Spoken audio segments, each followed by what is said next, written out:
orando, pidiéndole al Señor, ¿verdad?, en la dirección de, o con el deseo de siempre edificarnos los unos a los otros. El Señor me dio este tema, el beso de la muerte. Quiero que usted busque en su Biblia Juan capítulo 6 y lo tenga ahí abierto para poder estudiar algunos pasajes de la Biblia en el cual Dios quiere hoy enseñarnos lecciones eternas, lecciones importantes. El beso de la muerte. Mientras lo encuentra, quiero adentrarme en el mensaje. Busque Juan capítulo 6.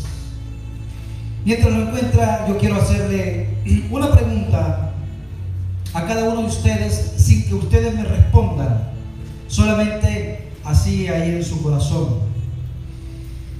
¿Cuántos de nosotros conocemos, o si quiere me levante la mano cuando usted conoce a alguien así, a alguien con el nombre de Juan? ¿Alguien conoce a alguien con el nombre de Juan? ¿Alguien conoce a alguien con el nombre de Mateo? ¿Felipe? ¿Andrés? ¿O Pablo? Ahora esta es otra. ¿Cuántos conocen a un hombre llamado Judas? ¿O a alguien que se llame Judas? ¿Ha encontrado usted alguno de sus nombres? Créame que yo he encontrado nombres extraños. Hay nombres de personas que se llaman Jehová. ¿Alguien ha escuchado a alguien que se llama Jehová? ¿Sí? Jehová, sí. Es raro, ¿verdad? Cuando le llama a esa persona por teléfono a usted, dice, ¿quién habla? Te habla Jehová. Pero así se llama, así es el nombre. Ahora, Judas es un nombre que no es muy común. Y quizá cuando usted vio el tema, quizá inmediatamente asoció a Judas. ¿Cuántos lo asociaron cuando vieron el tema? A Judas. Por ahí hay algunos que lo asociaron. Hermanos, yo no sé, pero yo nunca he escuchado una persona que se llame Judas. He escuchado perros que les ponen Judas. Y por ahí también hay una anécdota de una cabra que se llama Judas. Le llaman la cabra Judas. ¿Cuántos han escuchado esa historia? Es un lugar del matadero donde van las cabras, y esa cabra Judas está entrenada y ella es líder de todas las cabras. Cuando va al punto de que se va a ir al matadero, ella se sale y todas las otras se caen y vuelve y trae otro grupo. A esa cabra le llaman la cabra Judas, porque solo lleva a las demás y si ella se sale y vuelve a traer. Eso lo pueden encontrar, es una historia, ¿no? Normal. Ahora, déjeme decirle que aunque no haya ese nombre tan común en medio del ser humano, en la historia de la humanidad existió una madre que tuvo en sus brazos a un lindo bebé y lo llamó con el nombre Judas. Esa señora nunca se imaginó. Tuvo su bebé, fue hermoso, lindo, lo acarició y dijo, tú te llamarás Judas. Ella lo amó con todo su corazón, como solo las madres pueden hacer, ¿verdad? El amor de una madre se ha dicho que es parecido al amor de Dios, un amor sacrificial. Esta madre tuvo ese niño creció. Pero ahora este nombre, el nombre Judas, es un nombre de infamia. Es el nombre de la deshonra. El nombre Judas es el nombre de la traición. Y ante toda esta ilustración o esta introducción que acabo de hacer, surge una pregunta. Con todo eso que es el nombre de Judas, y con todo y eso que Jesús es omnisciente, y Dios creó a Judas en el vientre de su mamá, según el Salmo 119. Con todo y eso, con que Dios sabía quién iba a ser Judas, con todo y eso, y por extraño que parezca, Jesús puso sus ojos en él.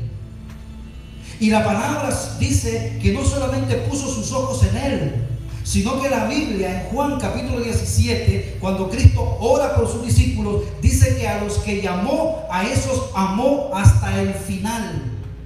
O sea que Jesús no solo llamó a Judas, sino que lo amó con un amor profundo.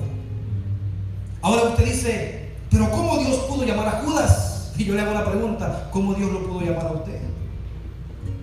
Si nosotros y Judas estábamos en la misma condición.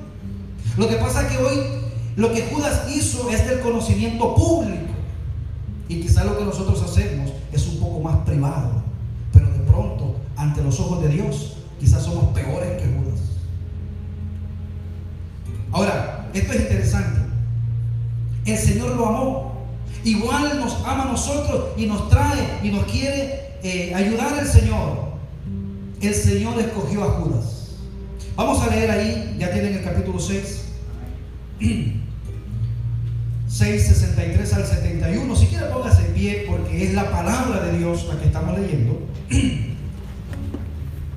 Dice Juan 6, versículos 63 al 71. Dice: el Espíritu es el que da vida, la carne para nada aprovecha.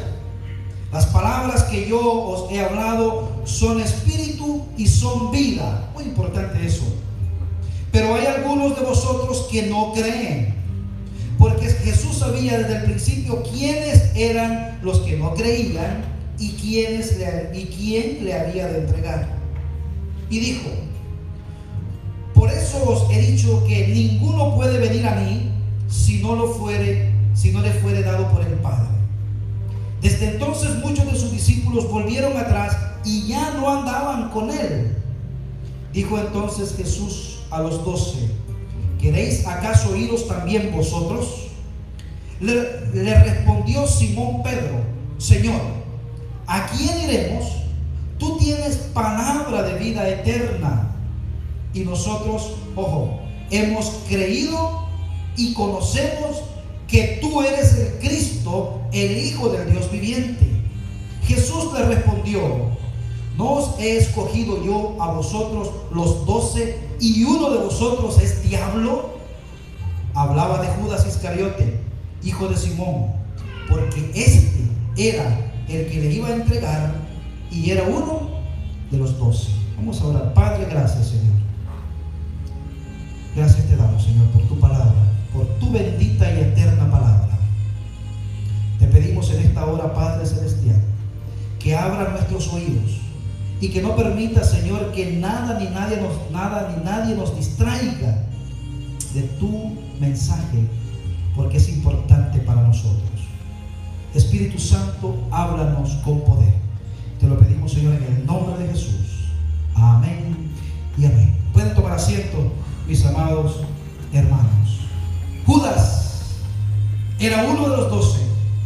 Hay una alabanza muy linda, dice: era uno de los 12 que salía con Jesús a predicar. Uno de los 12. Jesús lo escogió.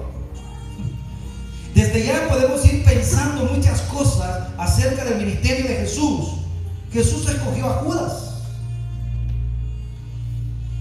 Ahora veamos la escena que todos conocemos.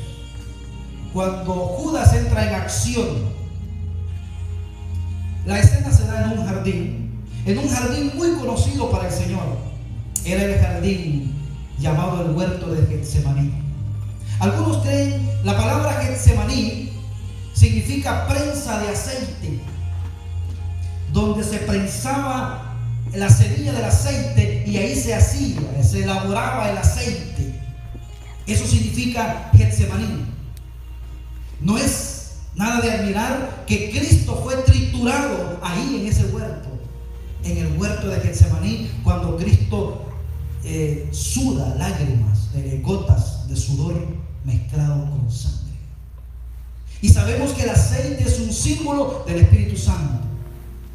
Ese huerto tan tranquilo, ese lugar tan especial para Jesús, donde Él se iba a orar. Algunos creen que ese lugar era un lugar privado, era un huerto privado, que una persona muy pudiente le daba la oportunidad a Jesús para que fuera ahí. Eso dicen los estudiosos de la cultura. Ahora, ese lugar tan tranquilo para Jesús, donde muchas veces había ido a hablar con su padre, en este instante en el que vamos a hablar, se torna el lugar o el momento más violento en la vida del Señor. Jesús ora y está en angustia. Y la palabra nos dice que Jesús vuelve donde sus discípulos y les dice: ayúdenme a orar. Y regresa nuevamente y los encuentra orando, durmiendo. Y por tercera vez Jesús llega al huerto y le dice, ahí donde estaban los discípulos, dice: ¿no han podido velar conmigo una hora? Porque el Señor sabía lo que en el ambiente satánico se estaba formulando. El gran traicionero, el beso de la muerte, se acercaba. Jesús ora y está en angustia, sus discípulos están dormidos, no pudieron orar y velar con él, y de repente hay un ruido en ese lugar tranquilo. A medianoche se escuchan las hojas secas caminar, los palos quebrarse, y de pronto se empiezan a ver unas llamaradas y un grupo de hombres armados interrumpen esa tranquilidad. ¿Sabía Jesús? ¿Conocía Jesús esa escena? ¿O fue una sorpresa para él? Por supuesto que no. Antorchas encendidas. Ese lugar pacífico de oración secreto ahora está lleno de gente. Y dentro de toda esa muchedumbre se encuentran unos personajes interesantes. Se encuentran los sumos sacerdotes, se encuentra toda la guardia del templo. Y los sumos sacerdotes ahí también, quizá con sus ojos rojos como una brasa por el odio y el rencor que traían para atrapar a Cristo. Así odiaban a Jesús, aquel que tanto bien les hizo. Lo que pasa, mis amados hermanos, es que tenemos que entender una cosa muy importante. Es que la religiosidad le encanta al diablo. Todo el mundo es religioso. La Biblia dice que el 1% es ateo en la tierra, en el mundo. Todo el mundo dice creer en algo, en Dios. Mientras no sea en Jesús, al diablo le importa poco el que crea usted. La hermana nos compartía, ¿no?, de estas personas que creen en Buda. Al diablo no le importa que usted crea y que invente cada día lo que quiera, con tal que usted no crea en Jesús. Los sacerdotes que venían ahí furiosos con sus ojos rojos, ellos eran enemigos de Jesús. Venían con sus ojos como llama de fuego. Y de esa muchedumbre sale un hombre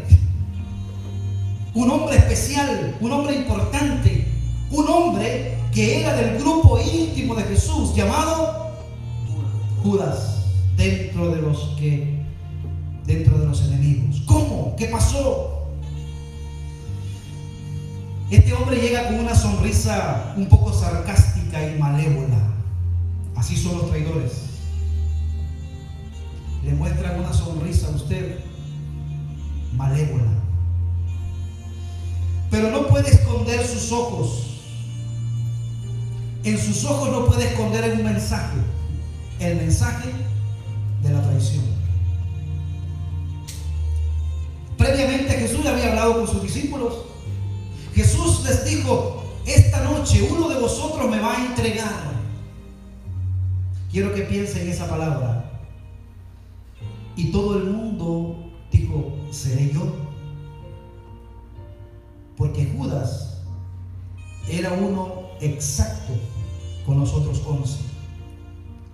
Este hombre Judas viene delante de ese grupo de personas y da un paso y con un beso en la mejilla encantadora y pura de Jesús, comete el pecado imperdonable para él.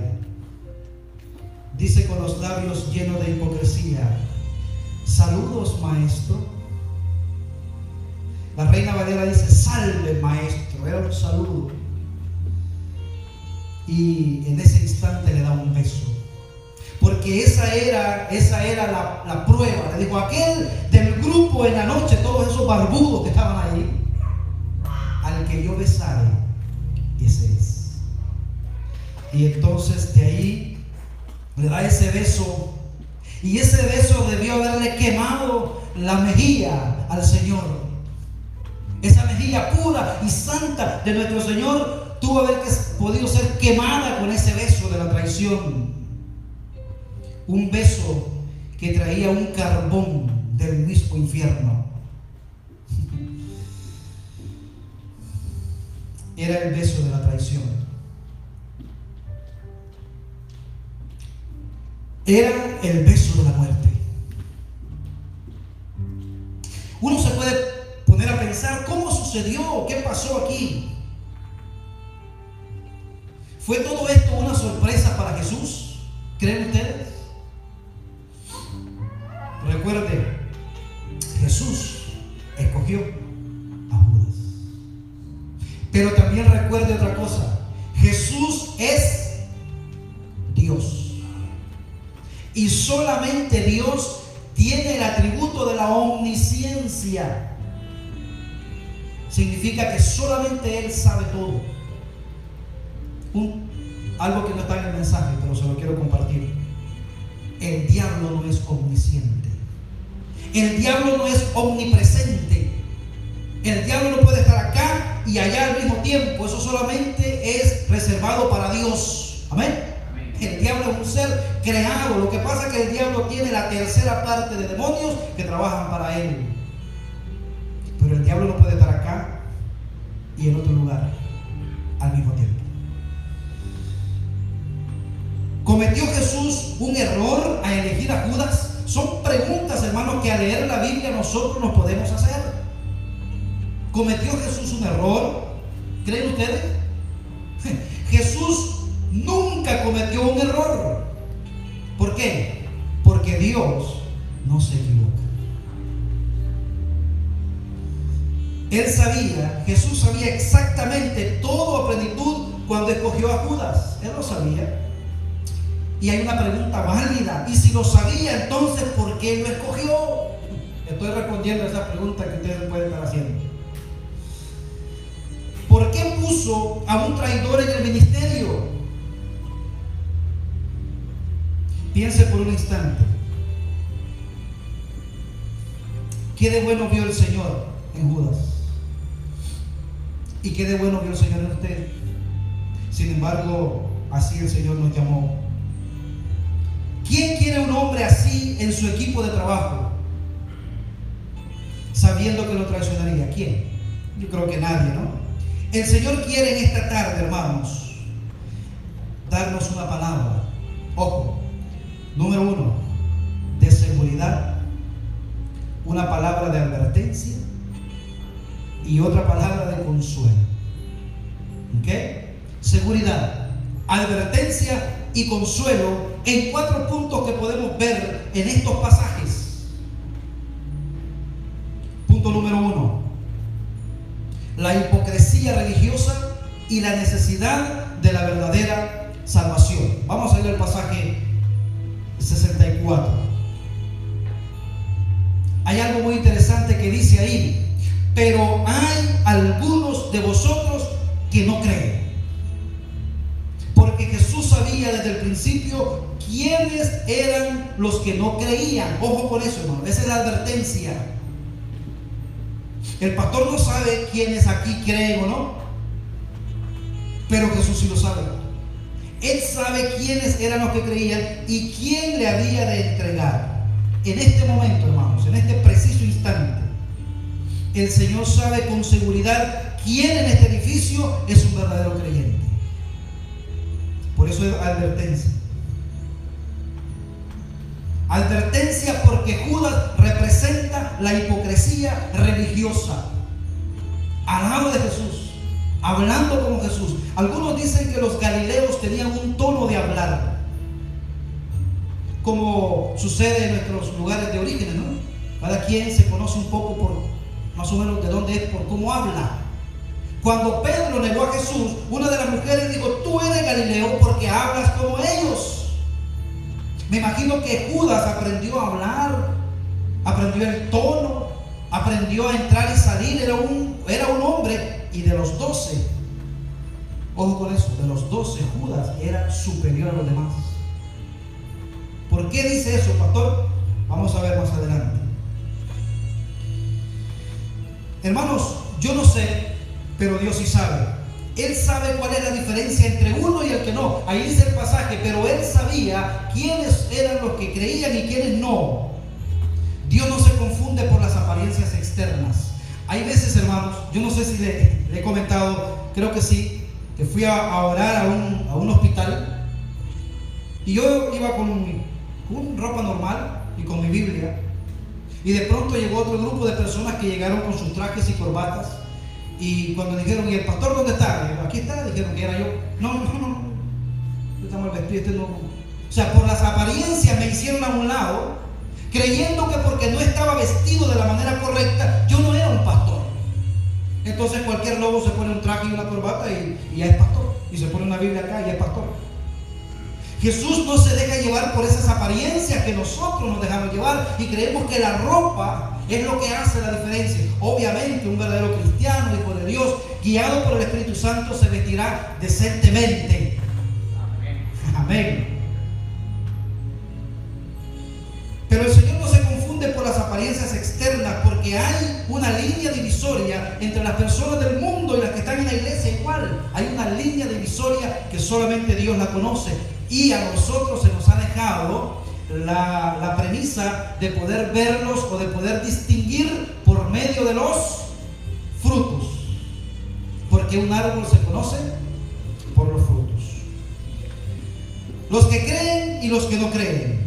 El texto aquí, hermano, nos habla de un creer no meramente intelectual, porque el Señor dice, pero hay algunos de vosotros que no creen.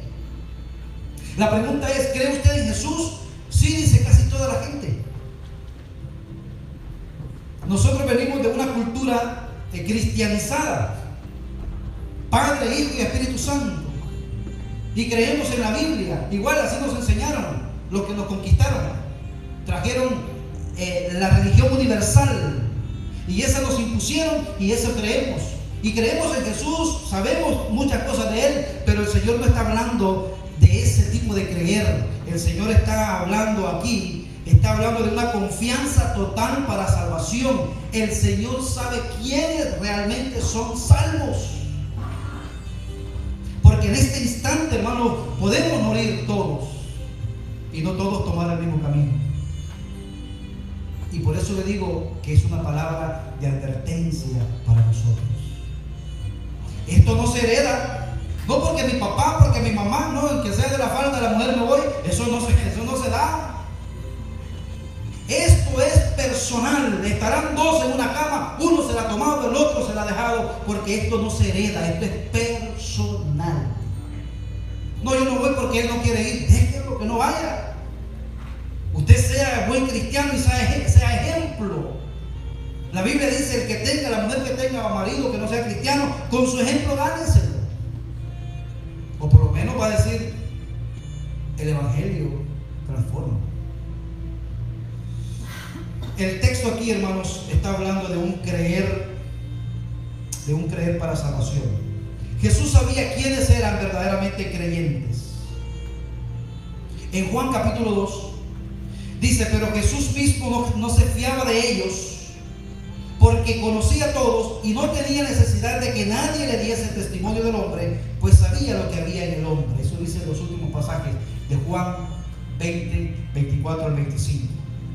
Jesús no tiene necesidad de que nosotros le digamos, Señor, es que yo... ¿Se recuerda el fariseo de Lucas 18? Que llegó a orar y dijo, Señor, yo ayuno 2 veces por semana, o sea, 4 veces, 8 veces al mes. Doy diezmo de todo lo que gano. El Señor dijo, no me tienes que decir nada, si yo sé. Hermanos, solo Dios conoce la realidad de cada uno de los hombres. Si usted no confía en Él, usted no es salvo, dice la Biblia. Porque la palabra de Dios dice, cree en el Señor Jesucristo y serás salvo. Esta es una palabra de advertencia. Porque hay muchos que están en la misma posición que Judas estaba. Judas, hermano, tenía una tremenda posición. Judas tenía una buena apariencia.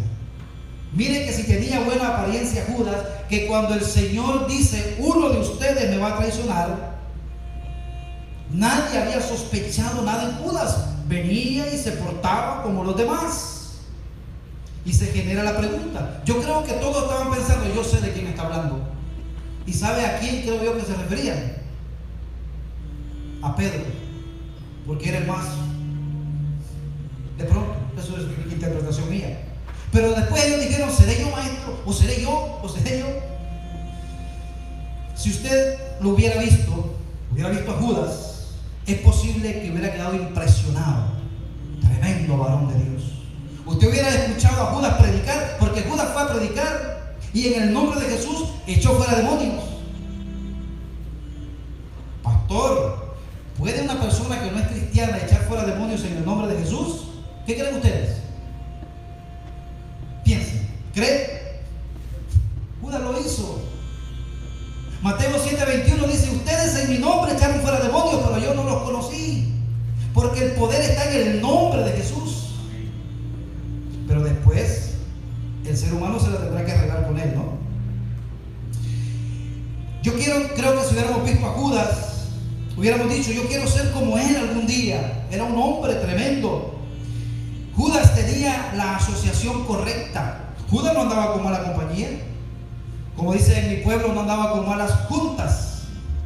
Judas tenía la asociación correcta. Andaba con Jesús y andaba con sus discípulos. No lo podía ni siquiera juzgar por asociaciones ilícitas. No. Se juntaba con buena gente. Se movía dentro de un grupo y de un círculo de amistad. Y dentro de ese círculo de amistad era amigo íntimo de Jesús. Qué tremendo eso, hermano. Vaya pensando en ese beso de la muerte. Porque duele más cuando se es más íntimo. Porque si no, no es traición. A mí que me traicione a alguien que no conozco, eso no me duele. Me duele que me traicione a alguien que es íntimo.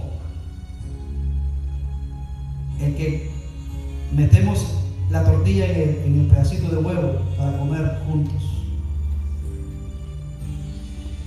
Y en ese grupo escaló Judas hasta convertirse en uno de los íntimos de Jesús. Jesús lo llamó amigo. Tremendo eso. Él pasó 3 años y medio estudiando en el mejor seminario del mundo, con el mejor maestro, aprendiendo de primera mano al lado de Jesús. Judas fue un testigo ocular de todos los hechos y milagros obrados por mano de nuestro Señor Jesucristo. ¿Qué más privilegios puede anhelar un hombre? Imagínense, hermano, andar al lado de Jesús, ser amigo íntimo de Jesús. Yo creo que no hay un anhelo más grande que eso. Judas gozaba de muy buena reputación. Cuando Jesús está en la última cena y dijo, uno de ustedes va a traicionarme, los discípulos nunca sospecharon de él. ¿Por qué? Porque Judas era una persona de mucha confianza. Era el tesorero de ese pequeño grupo. Ojo con eso, hermanos. La Biblia dice que él era el que andaba en la bolsa. Y la bolsa no se le da a cualquiera. Como pastor, ¿a quién hace tesorero el pastor? A la persona que tiene mayor apariencia externa de integridad. A esa el pastor le confía, o la iglesia le confía, la tesorería. Yo no sé si ustedes han escuchado el testimonio de Nicky Cruz. ¿Cuántos han escuchado a Nicky Cruz? A hablar de Nicky Cruz. Un hombre que fue un pandillero terrible en Nueva York. Y el pastor David Wilkerson, ya pasó a la presencia del Señor, se le ocurrió algo tremendo en Nueva York y de ahí nace esto, el Teen Challenge, que le llaman ahora para ayudar a adictos. Dice que al pastor se le ocurrió, y Nicky Cruz era el jefe de una pandilla en Los Ángeles, y al pastor se le ocurrió llamar a los dos jefes, a cada jefe de la pandilla contraria. Los buscó. Busque la información, es interesante. Y dice que los llamó y los invitó al culto, y en el culto los puso a recoger la ofrenda, los dos. Y dicen que esa confianza fue la que el Espíritu Santo usó para a Nicky Cruz. El otro no se sabe, para decir Nicky Cruz. Wow, ¿qué es esto? Yo creo que algo así hizo Jesús, ¿verdad?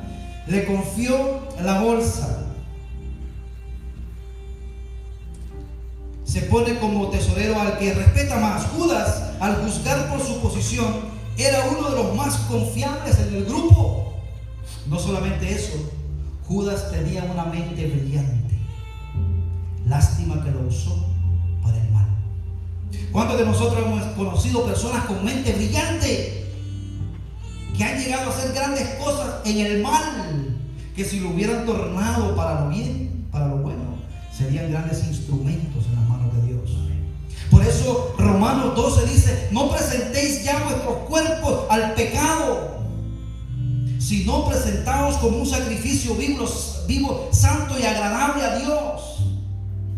Toda esa picardillada y esa inteligencia para hacer el mal, ahora en las manos de Dios nos convertimos en siervos del Señor. Yo era ese que inventaba los males, drogadicto y borracho, parrandero y jugador. Bueno, jugador no.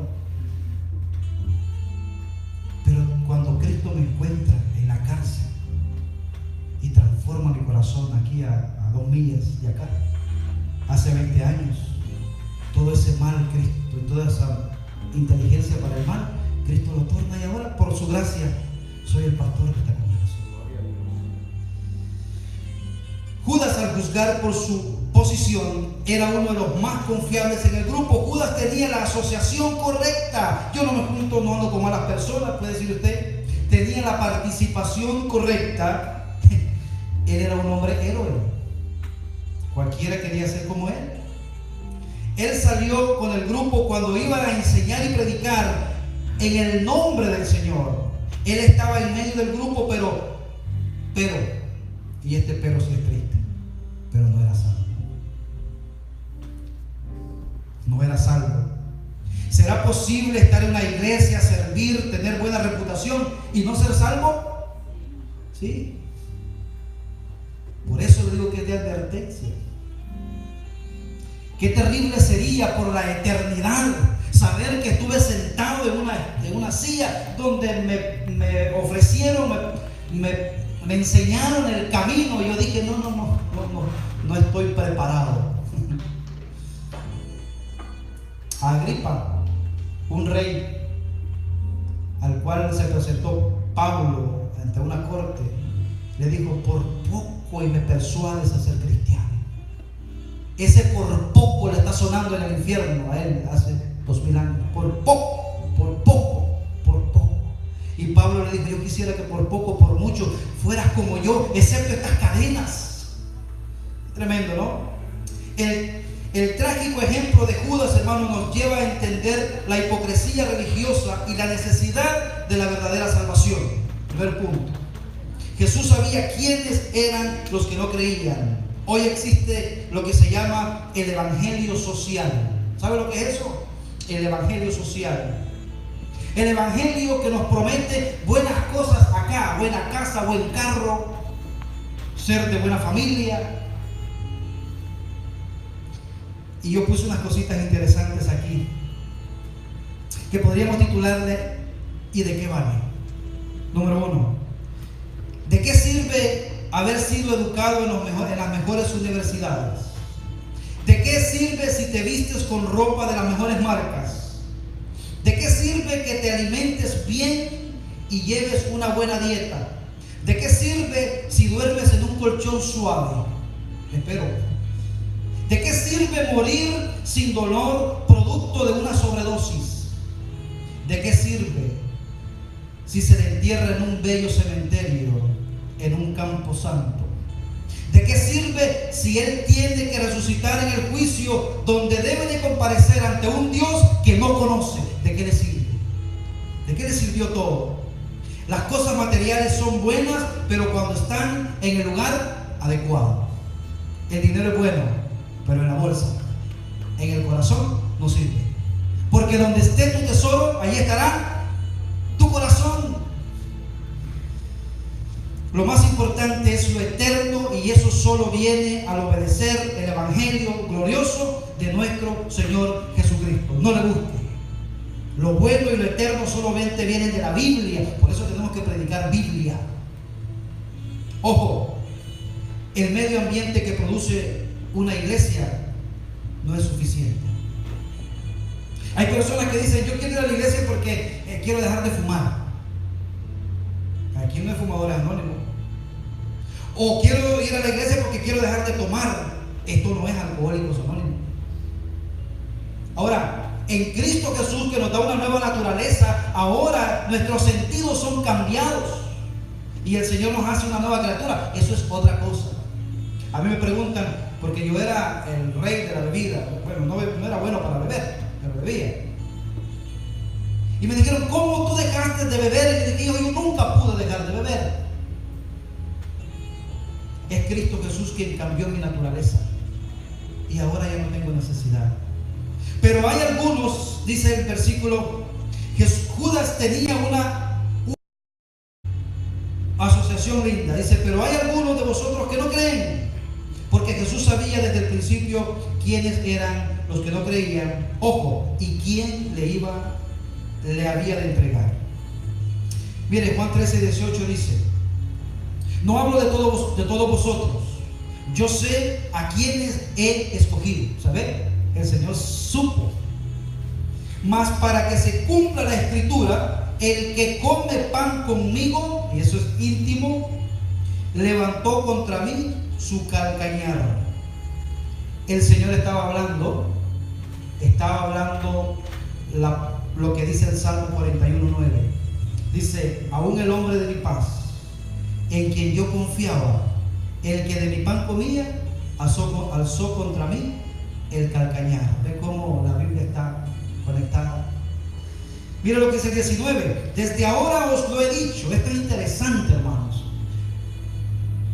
Antes que suceda, para que cuando suceda creáis que yo soy. ¿Que yo soy quién? El Mesías.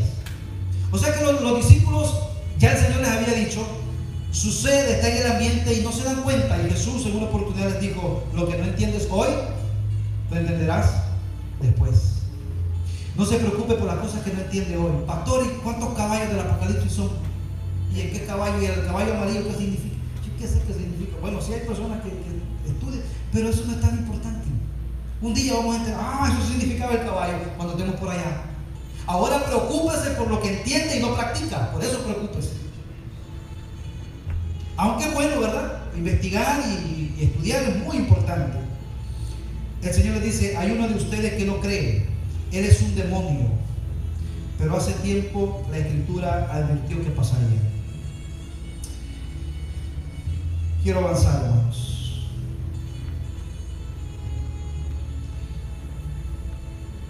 Hay algo interesante que en mis notas yo puse aquí. ¿Hay algo imposible para Dios? ¿Creen ustedes? No.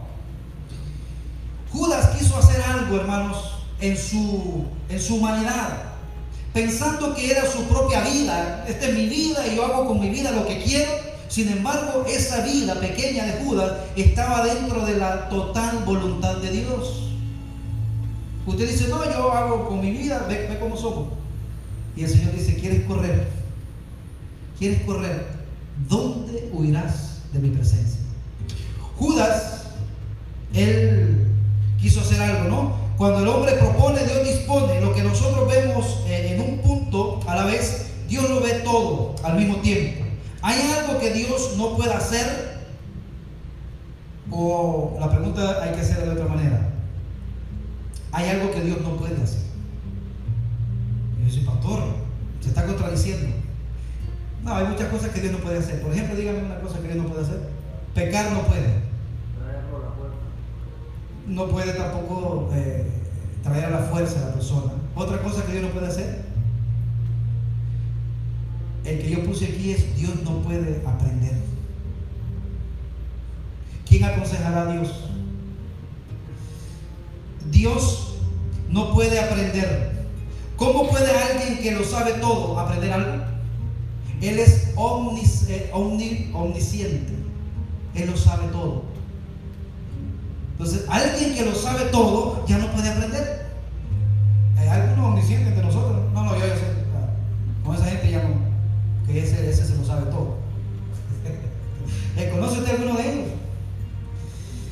Dios sabía exactamente lo que Judas iba a hacer antes que lo hiciera. Judas tenía una opción. Sí, Dios le dio una oportunidad a Judas, porque hay personas que dicen, bueno, pero entonces Judas ya estaba destinado por Dios. No, Señor. Dios dice que no quiere que nadie se pierda. Había ahí, pero no, ahí decía, había un hombre destinado, pero no decía Judas. Aquí se conectan dos cosas, hermanos. Cuando pensamos por qué Judas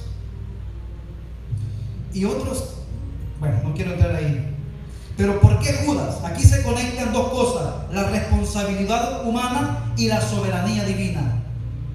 Judas fue responsable de sus actos. Usted y yo moramos en el tiempo, Dios mora en la eternidad. El pasado, el presente y el futuro son todos iguales para Él. La palabra de advertencia es: cuidado con la hipocresía religiosa. Hay una palabra de seguridad: nada está fuera del control de Dios. Esto yo lo puedo decir así muy rápido y usted a lo mejor no le presta cabeza. Piense: nada está fuera del control de Dios. Y nada es nada. Dios sabe exactamente todo lo que pasará. No tengo temor, o no tenga temor, confíe en Él. Estamos del lado de los triunfadores. Jesús es rey hoy en sus circunstancias. Él reina. Amén. Mañana, en lo incierto, Él reina. Y cuando ya traspasemos el sol, Él seguirá reinando. Entonces, lo que nos queda a nosotros es confiar en el Señor. Otro punto a considerar es la responsabilidad personal y la tragedia del pecado. Jesús o Judas era responsable por lo que hizo. ¿Sabe por qué? Porque Judas no era un robot. Hay una alabanza que dice: Dios no creó el robot. Dios, porque el robot se programa y se le aprieta el botoncito y dice: te amo, Jesús, automáticamente. Hay unas muñequitas que las niñas tienen que hablan, ¿verdad? Cuando se les aprieta un botoncito y dice: hola mami, no sé qué cosa dice. La mamá sabe. Pero eso no es algo que sale del alma. Eso es algo que está programado. Judas no era un robot que estaba programado a hacer. No, él tenía una decisión propia. La Biblia nos dice claramente que Judas era un ladrón. Él decidió ser un ladrón. Hace poco tuvimos un debate con los jóvenes de que si se hace o se nace con ciertas actitudes. Y yo les decía: ¿una persona nace ladrón o se hace ladrón? Bueno, ahí para allá te puede poner todo lo que te quiera. Y todo el mundo se hace, no nace. ¿Ok?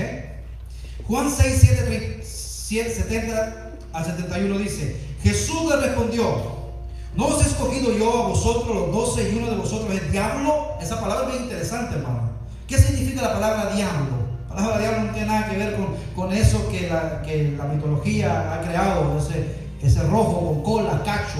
Eso no tiene nada que ver. Diablo significa calumniador o falso acusador. Eso significa diablo. Judas no era un hombre de buenas intenciones, hermanos. Judas tenía apariencia, pero no era de buenas intenciones. Era un instrumento de Satanás que actuaba en absoluta maldad. Mire 71. Hablaba de Judas Iscariote, hijo de Simón, porque este era el que le iba a entregar y era uno de los 12. Judas era un ladrón y vendió a Jesús por 30 monedas de plata. Ojo, hermanos, el pecado engañó a Judas. La Biblia dice que él fue después arrepentido donde los principales sacerdotes y los ancianos y les devolvió las monedas y les dijo: he pecado entregando sangre inocente. ¿Qué le dijeron ellos? Si has pecado, allá tú. Cuando el compañero suyo hace trato con usted para que usted peque cheque, y cuando usted está metido en problemas y usted va donde él, sabe lo que le dice su amigo, entre comillas, pero tu problema, pero contigo pequé, sí, pero ese es tu problema, como tú puedas. Ve cómo somos los seres humanos. Lo que había hecho permanecía en su mente cuando, como un velo de muerte, como un velo de muerte carcomía su conciencia. ¿Qué hice? ¿Qué hice? Era tan atormentador el pecado de Judas que no lo dejaba tranquilo, de tal manera que lo llevaba a la desesperación, tal que fue y se ahorcó. Algunos dicen que ni para ahorcarse sirvió, porque la Biblia dice que cuando lo fueron a encontrar, sus entrañas estaban por fuera. Y una persona que se ahorca, lo que tiene por fuera, ¿qué? La lengua. Lo que sucede es que dice que se soltó, estaba podrido el lazo, no sé, y cuando cayó, a haber caído una piedra con filo y ahí se abrió. Son cosas que habría que interpretar, porque la Biblia dice que sus entrañas se abrieron. ¿Qué llevó a Judas a esa desesperación tal de quitarse la vida? ¿Sabe qué fue? El pecado que guardó dentro de su corazón. Hola, ¿qué tal? Dios te bendiga, amén, gloria a Dios. Y por dentro ese gran pecado, eso, el pecado lo engañó. El pecado promete mucho, pero paga poco. Te promete mucho, pero paga poco. Un pastor solía decir: tú puedes comerte el maíz del diablo, pero él te ahogará con la tusa. Tú te puedes comer el maíz del diablo, pero con la tusa te va a ahogar. Eso es lo que le pasó a Judas. Sabroso, dice la Biblia en Proverbios, es al hombre el pan de mentiras, pero después su boca se va lleno de cascajos. Sabroso es mentir, en el caso de Judas, pero su boca se llenó de cascajos. Su mismo pecado le engañó, y el pecado le engañará también a usted si no confía. Pero Dios le dio una opción a Judas, pero Judas fracasó. Murió y Judas fue al infierno. Fue a su propio lugar, dice la Biblia. El pecado le engañó, el pecado le destruyó y el pecado le condenó. En la iglesia, al lado de Jesús, con poderes y tantas cosas, sin embargo estaba perdido. Hay algo muy interesante, hermanos. Aquí viene la palabra de consuelo y ya una de las palabras finales. Hay seguridad para el verdadero creyente. Amén. Pastor, no puedo creer en la seguridad de la salvación porque precisamente Judas es un ejemplo de que sí se pierde la salvación. Si usted está leyendo bien los pasajes, se da cuenta que Judas no tenía nada que perder, porque Judas nunca tuvo la salvación. Uno de vosotros no cree, y el que no cree no sabe. Entonces, ojo con eso.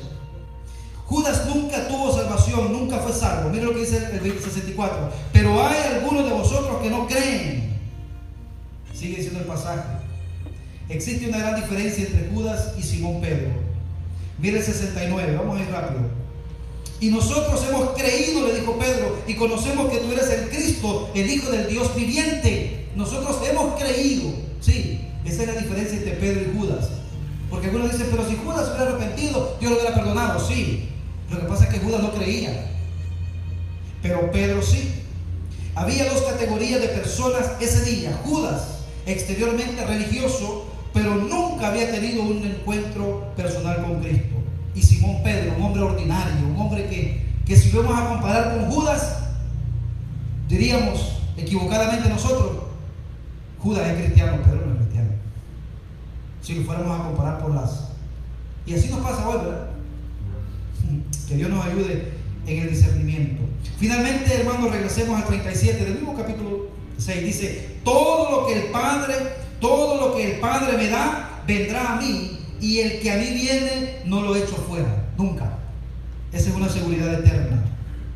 47. De cierto os digo, el que cree en mí, tiene vida eterna. Tiene ya, el que cree de todo corazón, pero tiene que ser creyente. Yo soy el pan de vida. Vuestros padres comieron el maná en el desierto y murieron. Este es el pan que desciende del cielo, para que el que de él coma nunca muere.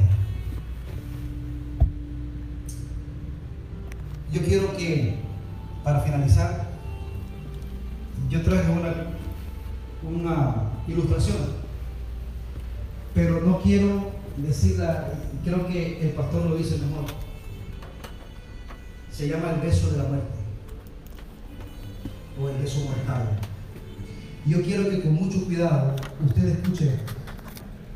Después yo se lo puedo mandar para que lo escuche con más atención. Si me apagan la luz, por favor. Vamos a escuchar como conclusión este video.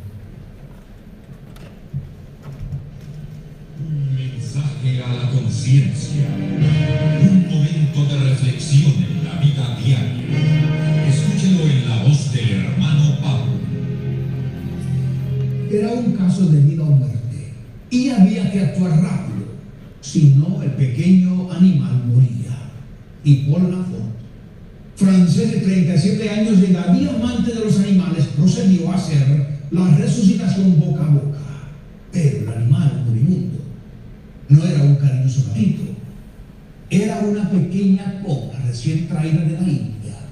Había sido pisada por un automóvil al sacarla de la jaula y por no dejarla morir, Paul sopló aire en los pulmones del ofidio. La cobra revivió y lo primero que hizo fue clavar sus colmillos en los labios de su salvador. Los diarios de Lyon, Francia, al comentar el caso, dijeron: el beso francés entraña peligros, pero el de este hombre fue el más mortal de todos. Este, amigo, no ha sido el único caso de un beso mortal. En los novelones que se publicaban a principios del siglo era común que los amantes decepcionados se suicidaran mutuamente bebiendo el mismo veneno, y esto el uno de la boca del otro. Pero hay también otros besos que igual hieren, estropean y golpean y matan. Por ejemplo, los que empinan la botella de licor, porque ya en los grandes vasos lo satisfacen, y sorben locamente trago tras trago. Ese beso que le dan a la botella resulta ser para ellos, cuando menos muchos de ellos, un beso de muerte. Los chiquillos que, por seguir el ejemplo de grandes, consiguen un cigarrillo de marihuana y se la pasan el uno al otro, están también produciendo muerte con el beso que dan en el maldito sorbo. Lo mismo ocurre con los que utilizan la jeringa hipodérmica, el beso fatal que se dan con la aguja, no beso con labios, pero sí beso con venas. No solamente los dejan endrogados, sino que por la transmisión tan frecuente del virus SIDA también les resulta ser un beso mortal. El que besa la boca de la mujer ajena está también dándose el beso de muerte. El adulterio es la muerte del matrimonio. Podrá parecer dulce en el momento, pero es un beso que también produce muerte. Amigo, las ambiciones deshonestas, así como las pasiones carnales, son fuego y son veneno. Ceder a ellas es ceder al beso de muerte. ¿Cómo no ser víctima de esta clase de beso mortal? Lo he dicho 1000 veces, amigo, y lo seguiré diciendo hasta que muera. Porque no hay otra forma. Haciendo de Cristo Jesús y de sus leyes morales el patrón diario de nuestras vidas. Es que Cristo es nuestro Salvador. Y si Él es nuestro Señor, entonces Él motiva todas nuestras acciones. Entonces no veremos libres de toda mala consecuencia. Hágame amigo de Cristo Jesús, el Señor de su vida. Él los salvará de todo eso. Gloria al Señor. Yo les voy a enviar ese video a los que quieran tenerlo. Un pastor americano que ya está con el Señor solía decir: usted necesita poner su fe donde Dios ha puesto sus pecados, en Cristo Jesús. Creer en el Señor Jesucristo le salvará del beso mortal, del beso de muerte, que tendrá que repetirse por toda la eternidad. Póngase en pie.